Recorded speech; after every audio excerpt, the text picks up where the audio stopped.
আপনার ১০ বছর পরে জীবনটা কেমন হবে? আপনি কি তখনও টাকা টানাটানিতে থাকবেন?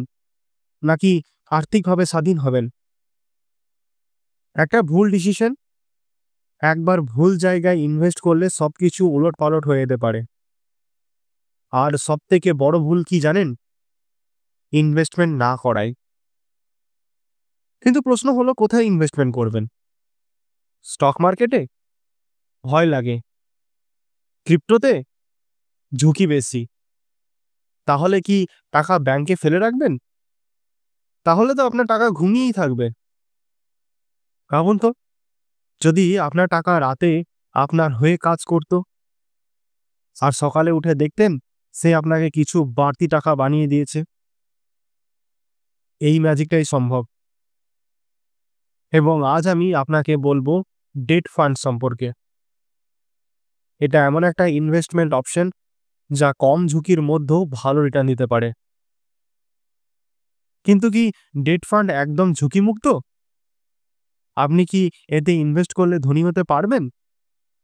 চলুন রহস্য ভেদ করি। তাহলে ডেট ফান্ড কি? ডেট ফান্ড হলো এমন এক ধরনের মিউচুয়াল ফান্ড যেখানে আপনার টাকা সরকারি বন্ড, কর্পোরেট বন্ড এবং অন্যান্য ফিক্সড ইনকাম সিকিউরিটিতে ইনভেস্ট করা হয়। অন্য কথায়, এটা শেয়ার মার্কেটের মতো ঝুঁকিপূর্ণ নয়। কিন্তু ধরা পড়ার মতো একটা বিষয় আছে। কম ঝুঁকি মানে কি কম লাভ? সোজা কথায় বললে, কম ঝুঁকি মানে কম লাভ। কিন্তু লাভ হবে না এমনটা নয়। আসুন দেখি কিভাবে এটা আপনার জন্য বেস্ট অপশন হতে পারে। কেন ডেট ফান্ড একটা ভালো ইনভেস্টমেন্ট অপশন হতে পারে?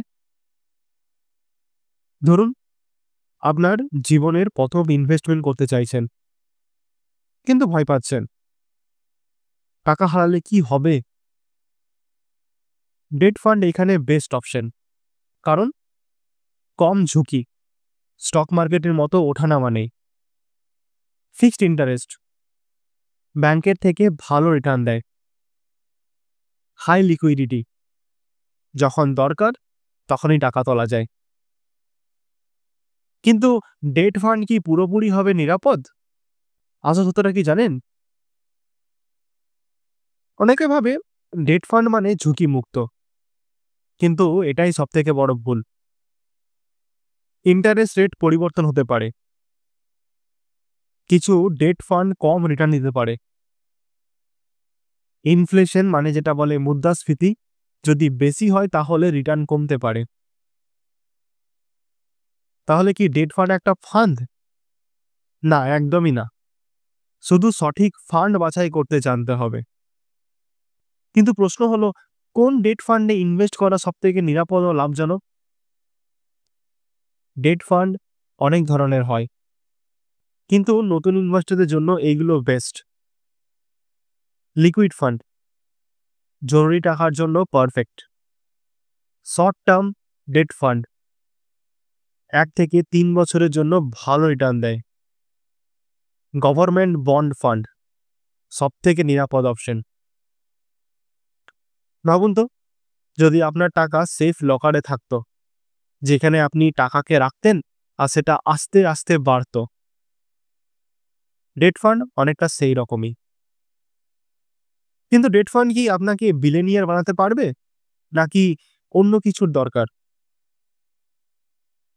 ডেট ফান্ড ভালো, কিন্তু একমাত্র ইনভেস্টমেন্ট হিসাবে এটা যথেষ্ট নয়। আপনি যদি সত্যি ধনী হতে চান, তাহলে চাই strategic investment plan. Date fund plus SIP, long term view, 10 থেকে 20 বছরের জন্য। ডাইভার্সিফাইড ইনভেস্টমেন্ট, শুধু এক জায়গায় না, বিভিন্ন জায়গায় ইনভেস্ট করা।